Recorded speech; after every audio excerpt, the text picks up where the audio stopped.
Si Kylie Padilla ay sumali at napanindigan ang kanyang presensya sa GMA Gala na ginanap noong Agosto sa Manila Marriott Hotel sa Pasay City. Isa siya sa mga kapuso star na nagpakita ng kahanga-hangang gown sa gala night na bahagi ng pinakamalaking showbiz event ng GMA para sa taon na ito. Walang partikular na issue o isyong naitala tungkol sa kanyang pagdalo.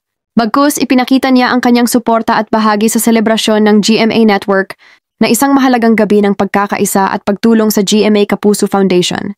Humanga naman ang marami sa kanyang magandang kasuotan na hindi nalalayo sa kanyang suot noong nakaraang taon. Kylie Padilla ay isang Filipinang aktres na kilala sa kanyang mga proyekto sa telebisyon at pelikula. Sa taong kasalukuyan, may dalawang malalaking proyekto siyang papasok, ang My Father's Wife at Encantadia Chronicles Sangre. Sa madaling salita, patuloy ang aktibong paglago ng kanyang career ngayong taon sa iba't ibang proyekto sa telebisyon at pelikula. At bukas siya sa mga bagong oportunidad kabilang ang GL genre.